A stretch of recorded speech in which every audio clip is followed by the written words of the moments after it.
전미애수님, 오늘은 댓글 나눔을 해야 되는데, 성모 승천 대축일이기 때문에 오늘은 대축일 강론 묵상을 하고 내일 댓글 나눔을 하겠습니다. 성부와 성자와 성령의 이름으로 아멘.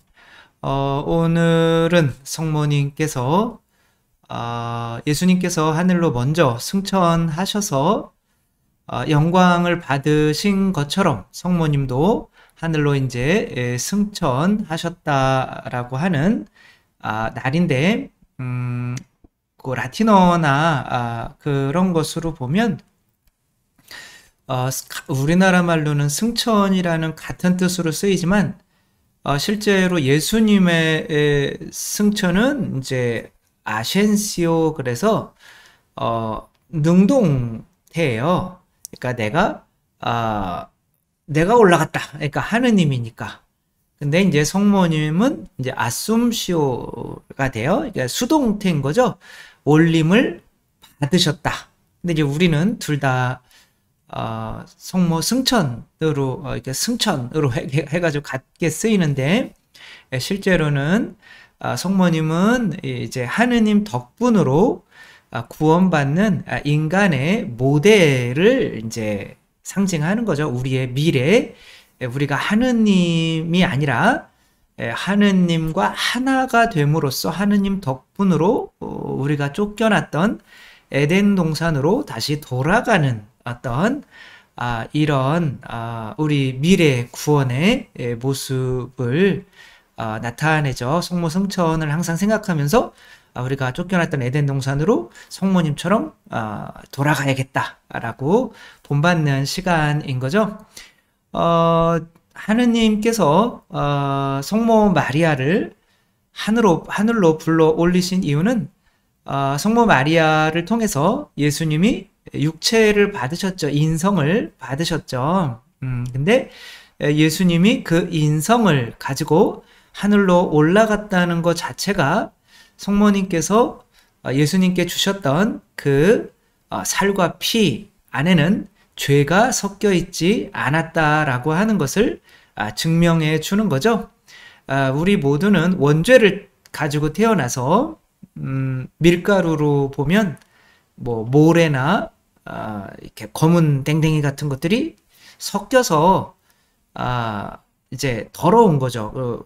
빵을 만들 수가 없는 그런 상태인 거고, 그래서 우리가 그것을 떼서 자녀에게 나누어줘도 그 육체를 받은 자녀들도 똑같이 그 수검댕이와 모래와 같은 죄를 가지고 태어날 수밖에 없는 거죠. 그것을 원죄라고 하는데, 성모 마리아로부터 그 육체를 받으신 예수님은 그 육체를 가지고 하늘로 올라가심을 통해서 성모 마리아께서는 그 원죄에 물들지 않으셨음을 증명해 주시는 거죠. 그래서 다른 누구가 아니라 원죄 없으신 성모 마리아로부터 그 육체를 받으셔야 했고, 하느님 나라에 살 수 있는 그 육체를 예수님께 주신 성모 마리아께서도 에덴 동산에서 그 육체를 가지고 살 수 있는 유일한 분이기 때문에 또 하늘로 불러 올리신 것이기도 하죠. 근데 이제 오늘 복음에는 어떤 내용들이 강조되느냐면, 전야미사에 보면 전야미사에서는 이런 짧아서 이거로 했어요. 묵상을. 예수님께서 이제 막 말씀하고 계실 때 군중 속에서 어떤 여자가 소리를 높여서 선생님을 배웠던 어머니의 태와 선생님께 젖을 먹인 가슴은 행복합니다 라고 했더니, 이제 이거는 육체적인 어떤 어머니가 된 것에 대한 영광을 의미하죠. 그러나 예수님께서는 하느님의 말씀을 듣고 지키는 이들이 오히려 행복하다 이렇게 말씀을 하시죠. 하느님을 품에 이렇게 잉태하게 된 것은 당신의 인성을 내어주시기 때문에 행복한 것일 수 있지만, 실제로는 하느님을 품는다는 것은 하느님의 말씀을 품는 것이고, 하느님의 말씀을 품는 것이라는 것은 하느님의 뜻을 품는 거죠. 그래서 하느님의 말씀을 듣고 그 뜻을 지키는 이들이 오히려 행복하다. 그러니까 성모님이 행복하지 않다라는 게 아니라 육체적으로 예수님의 어머니가 되었다는 것이 행복의 전부가 아니라 더 큰 의미는 성모님께서 평생을 하느님을 잉태하고 하느님의 말씀을 잉태하고 하느님의 말씀에 순종해서 평생 사는 것 때문에 행복, 승천의 영광의 행복을 누리셨다라고 하는 거죠. 나르시시즘이라고 하는 말이 있어요. 이제 그리스 신화에 나오는 나르시스라고 하는 이 젊은이가 물에 비친 자기의 모습이 너무 아름다워서 자기의 얼굴에 빠져서 이제 다른 여자나 다른 것들은 사랑하지 않고, 그러니까 이 나르시스를 좋아했던 이제 요정인가 누군가는 뭐 자살을 하나 뭐 이렇게 안 좋게 끝나죠. 그것에 대해 또 벌을 받게 되는데 그것이 자기 자신만 좋아하는, 그래서 그렇게 자기 자신만 보다가 늙어 죽는, 물에 빠졌나? 아무튼 저도 거울 볼 때마다 자꾸 제 얼굴을 보면서 이런 나르시시즘을 전혀 못 느껴요. 네, 괜찮습니다. 저는. 그래서 감사한 일이죠. 그러니까 나를 사랑하지 않고 그래도 이런, 그러니까 내가 어떤 나만을 사랑하면서 다른 어떤 것들을 보지 않는 것이 아니라 하느님께서 또 이런 우리에게 우리 자신을 주신 하느님께 감사하면서 살아갈 수 있게 해주신 것이 더 큰 은혜인 거죠. 중요한 거는 이 그림을 그린 게, 오늘 강론 길어지겠네요.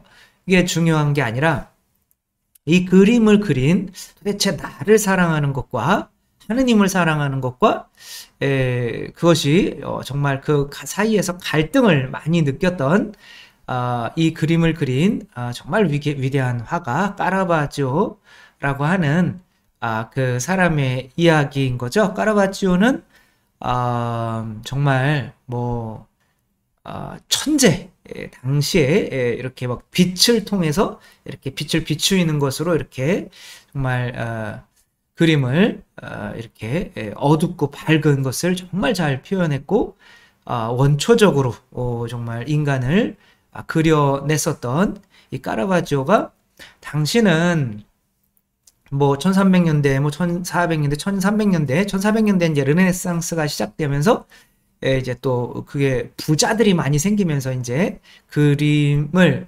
다양하게 그릴 수가 있었지만, 이때는 교회가 이제 가장 큰 권력과 힘과 돈을 많이 가지고 있었기 때문에 종교화를 이제 그려야 벌어먹고 살 수 있는 시기였죠. 그게 천재인데 이제 뭐 성모상이나 뭐 성모님이나 뭐 예수님이나 뭐 그런 종교적인 그림을 그려야만 했던 때인 거죠.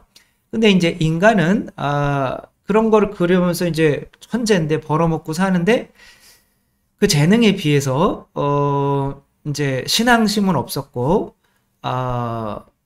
이제 그래서 사고를 많이 치게 됐던 거죠. 그렇게 해서 어마어마하게 돈을 많이 받으면 그것으로 도박하고 이제 술과 여자로 이제 살아갔었죠. 그래서 이제 사고를 많이 쳐서 뭐 감옥에 한 15번 정도 들어갔는데, 이 사람이 워낙 뛰어난 화가이기 때문에 추기경님들이나 이제 그 그림을 더 이상 못 그리면 안 되잖아요. 그러니까 이제 그때 당시로는 힘이 셌으니까 추기경님들이 돈 주고 이제 15번씩이나 빼왔는데, 하도 안 되니까 나중에 이제 이 까라바지오가 사람을 죽이게 돼요. 그 여자 때문에 싸우다가 그것도 술집 여자가 이제 뭐 인격적으로 뭐 높낮이를 따질 수는 없지만, 아무튼 그 술집 여자와 때문에 친구와 싸우다가 이제 살인을 저지르게 되죠. 그래서 이제 사형 선고를 받게 돼요. 근데 당시에 이제 사형 선고를 철회하게 할 수 있는 분은 교황님밖에 없었다라고 해요.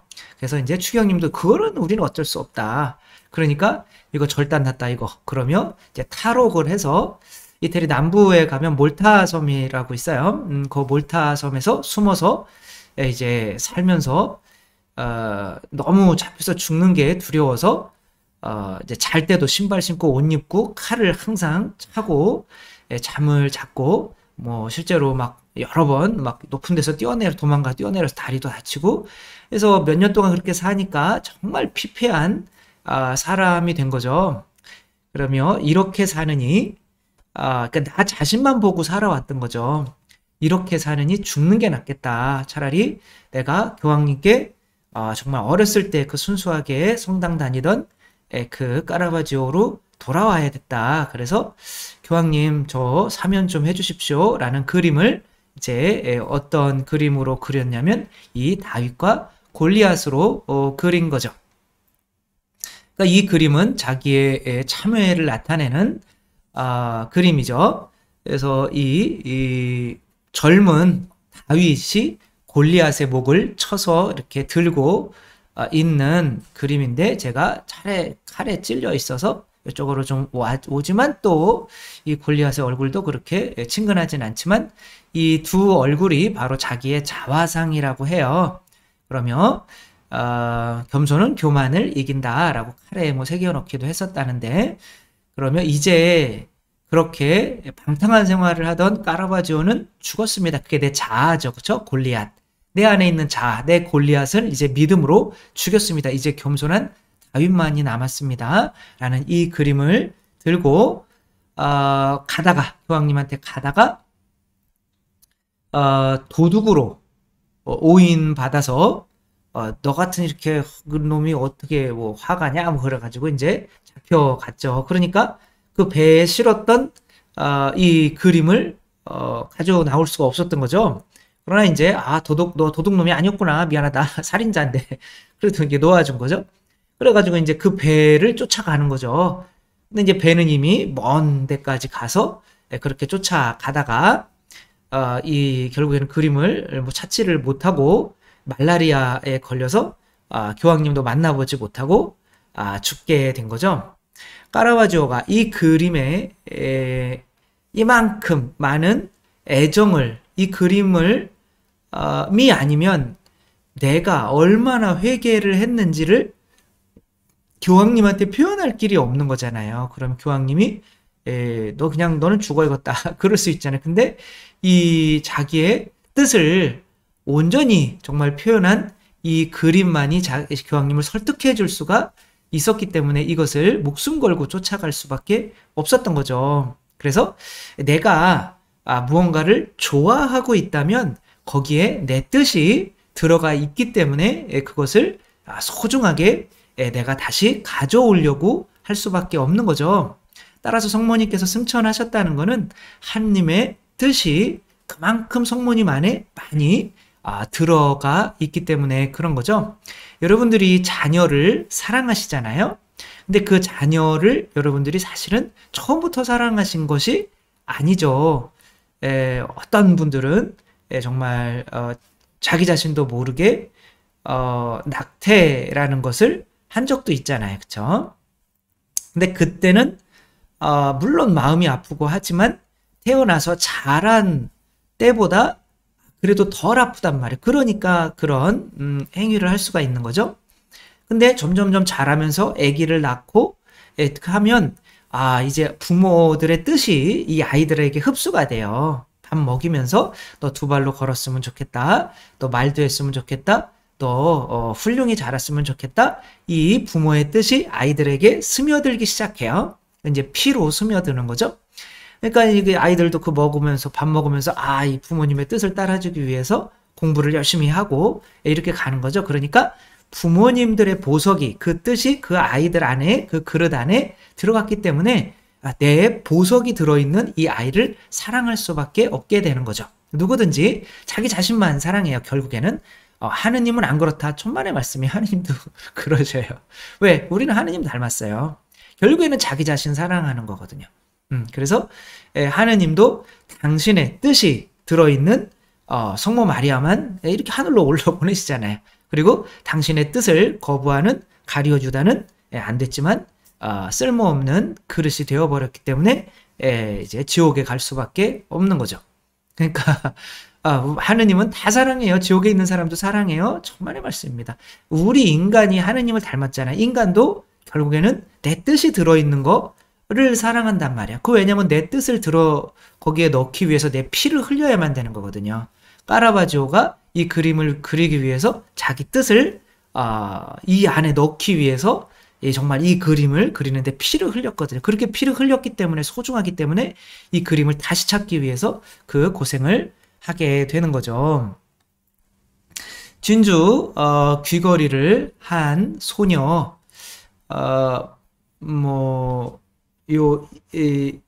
그 이태리나 이제 밑에서는 그 모나리자 프랑스 지금 루브르 박물관에 있는 모나리자나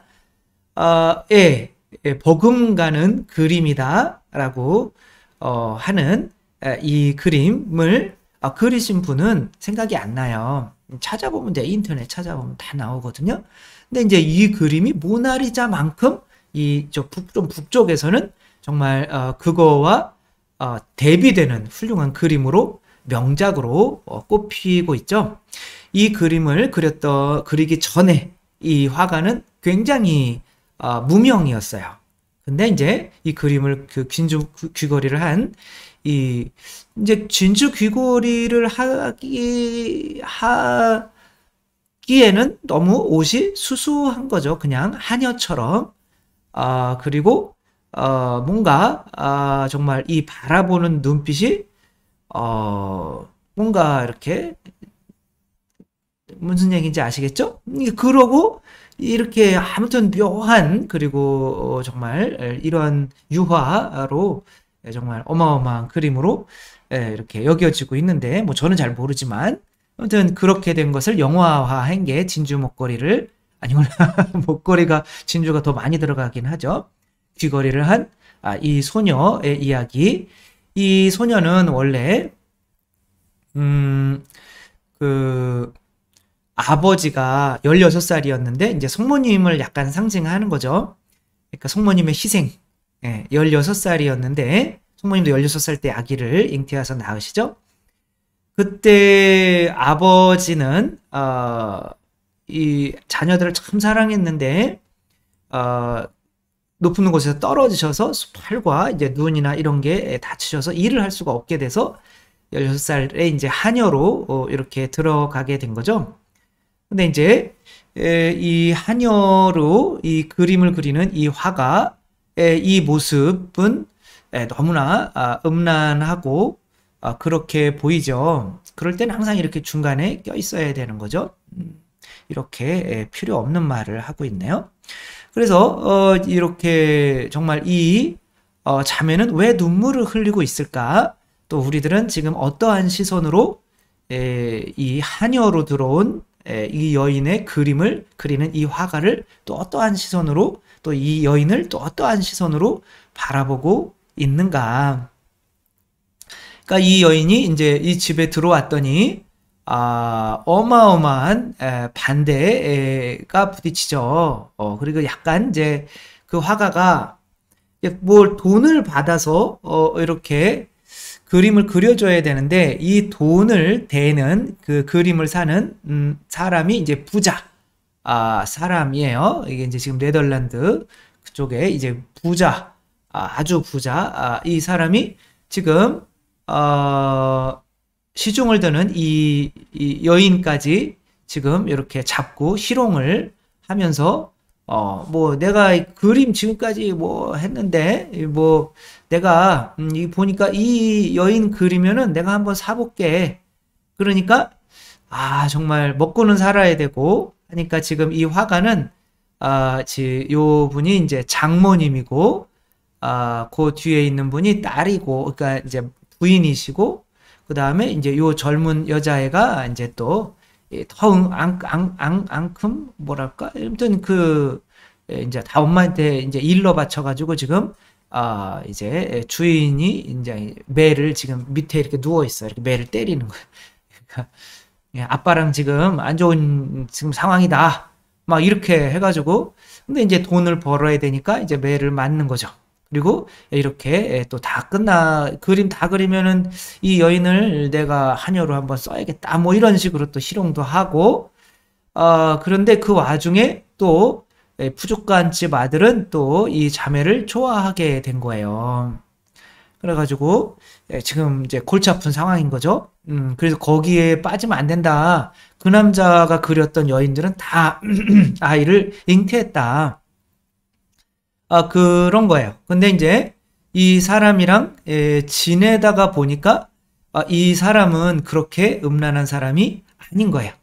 유일하게 자기의 가치를 알아주고 정말 내가 너를 그리고 싶다. 정말. 그리고 너는 아무튼 이 색깔도 알고 그래서 대화가 되고 하는 거야. 전혀 지금 이런 신체적인 접촉이 이게 정말 최고조의 신체적인 접촉이었어요. 그러나 다른 사람들은 이 여자를 또 이 남자를 이 여자를 특별히 너무 안 좋게 보는 거죠. 그래서 이제 아내의 귀걸이를 훔쳐가지고 아내 일단 그림을 그려야 되니까 이게 아무것도 안 달면 좀 뭐하잖아요. 그래서 아내가 소중하게 여기는 귀걸이를 환장할 일이죠. 나중에 아내가 이거 그림을 보고 막 찢으려고 그래요. 질투가 나가지고. 그러니까 이제 뭐 그렇게 그림을 그리고 싶다. 그러니까 그리시라고 괜찮다고 당신을 위해서 내가 나를 알아주는 당신을 위해서 내가 희생하겠다. 귀는 당신이 뚫어달라. 이것도 상징적인 의미가 있는 거죠. 그렇게 귀를 뚫으면서 이제 눈물을 흘리는 거죠. 이것이 바로 세상에서 가장 큰 역적 죄인으로 몰려서 십자가의 죽음을 당하시는 예수 그리스도의 어머니가 되어야 되는 이 찔림을 의미하는 거죠. 하느님께서는 누군가의 이런 희생을 필요로 하신 거죠. 왜? 그 뜻이라고 하는 것이 내 뜻을 죽여야만 하는 거기 때문에 피 흘림을 의미한다고 볼 수 있죠. 그리고 이 일이 이제 그림을 다 그리고 뭐 어마어마하게 유명해지고 막 하니까 이제 이 여인은 이제 이 집에서 쫓겨날 수밖에 없었죠. 그리고 이 화가도 지금 그래도 가정이 있는 사람이니까 일단 거기서 잡을 수는 없는 거죠. 그러나 이제 또 유명해지고 이제 돈을 많이 벌게 됐을 때 몇 년 뒤에 이 여인에게 선물을 하나 보내옵니다. 뭐겠습니까? 네, 진주 목걸이였던 거죠. 그 귀한 진주 목걸이를 이렇게 보내오죠. 이 여인은 그 남자에게 정말 그 그림을 선물 하게 됨으로써 어마어마한 정말 사회적으로도 피해를 많이 보고 정말 안 좋은 모습을 갖게 됐죠. 요 시몬과 페로라고 하는 그림이 있어요. 조금 빨간 선 그려진데 어떤 여인이 어떤 나이 든 남자가 지금 팔이 뒤로 묶여 있는 거예요. 그런데 지금 굉장히 안 좋은 행위를 하고 있는 그림과 같은 아까 그 부자가 이제 가지고 있는 그림인 거죠. 이게 이제 엄청 유명한 그림인데 저쪽도 뒤쪽에 보면 창살에서 병사 2명이 이거를 또 지켜보고 있어요. 지금 뭐 하는 짓거리냐 뭐 이런 건데 굉장히 음란해 보이지만 실제로는 반역을 했다라고 하는 죄로 시몬이라고 하는 사람이 아사형에 처해지게 돼요. 그때 딸이 이제 아이를 낳아서 젖을 물리는 그 시기가 됐는데 아빠가 굶어서 돌아가시는 것이 안타까워서 아빠를 위해서 그 아기의 젖을 몰래 들어와서 아빠에게 그 젖을 먹이는 그런 내용을 그린 그림인 거죠.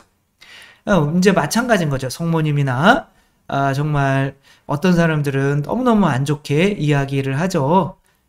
이제 뭐 하느님이 성모님을 통해서 아이를 낳았다라는 어떤 남편이 있는데 그런 안 좋은 정말 입에 담기도 그런 소리들을 이제 뭐 듣고 또 뭐 십자가에서도 뭐 정말 가장 큰 정말 죄인의 그분은 죽고 돌아가시면 또 끝이지만 성모님은 그 아들을 또 안고 사람들에게 어마어마한 비난을 또 동정도 못 받고 그런 어머니 삶을 이렇게 사신 거죠. 이제 이것을 영화화한 거죠. 그러니까 하느님의 뜻을 누군가는 이루어 주어야 하는데 성모님은 이런 것을 구약에 다 메시아가 이제 탄생을 하면 정말 우리를 위해서 갈아지고 정말 돌아가셔야 되는 그런 고통스러운 삶을 뭐 이사야서나 살아야 되는지를 다 성모님은 원죄가 없으시니까 지혜가 뛰어나시기 때문에 다 아셨죠. 그런데 그것을 받아들이신 거죠. 그러니까 여기서 예수님을 잉태하시는 것은 하느님의 뜻을 받아들이는 거기 때문에 저는 주님의 종입니다. 지금 말씀대로 제게 이루어지기를 바랍니다. 라고 뜻을 받아들이는 것이 바로 예수님을 하느님을 잉태하게 되는 거죠. 그런 삶을 사신 성모님에게 당연히 진주가 또 영광이 주어져야 되는 것은 너무나 당연한 일인 거죠. 따라서 우리가 내 뜻을 죽이고 하느님의 뜻을 따른 사람들의 미래가 어떻게 되는지 우리도 구원의 모델이신 성모 마리아처럼 이제는 내가 사는 것이 아니라 내 안에 계신 그리스도께서 사시는 것입니다. 라고 그리스도의 뜻을 나를 통해서 이루어내게 한 사람들의 미래는 이렇게 승천, 다시 하느님 나라로 돌아가는 것으로 끝을 맺을 수밖에 없다. 그리고 그런 것들이 이 세상에서도 똑같이 일어나고 있다. 라고 하는 거. 그래서 이 세상에서 정말 소중한 것들은 내 뜻이 들어있는 것들이다. 또 근데 그 뜻이 내 안에 들어오는 거는 피 흘림을 통해서 들어온다. 그래서 하느님은 나를 위해서 피 흘리셔서 당신 살과 피를 내 안에 넣어주셨다. 그럼 이제 내가 피 흘려서 세상에서 멸시와 고통을 당하더라도 그분의 뜻을 실현시켜 드려야 한다. 그게 저는 주님의 종입니다. 지금 말씀대로 그대로 제게 이루어지기를 바랍니다. 이 믿음이 바로 우리를 또 오늘의 성모님의 승천처럼 하느님 나라로 데려가는 것이다 라고 하는 거. 따라서 성모님처럼 승천하려고 하면 매 순간 하느님의 뜻이 내 안에 잉태되고 또 나아질 수 있는 그런 성모님의 삶을 살아야 된다는 거 또 다시 한번 생각하며 오늘 성모 승천 되치길, 그것이 바로 우리의 모두의 미래가 될 수 있었으면 좋겠습니다. 주님께서 여러분과 함께 전능하신 천주 성부와 성자와 성령께서는 여기 모인 모든 이에게 축복을 내리시어 길이 머물게 하소서. 주님과 함께 가서 복음을 전합시다. 하느님 감사합니다. 성부와 성자와 성령의 이름으로 아멘. 감사합니다. 사랑합니다.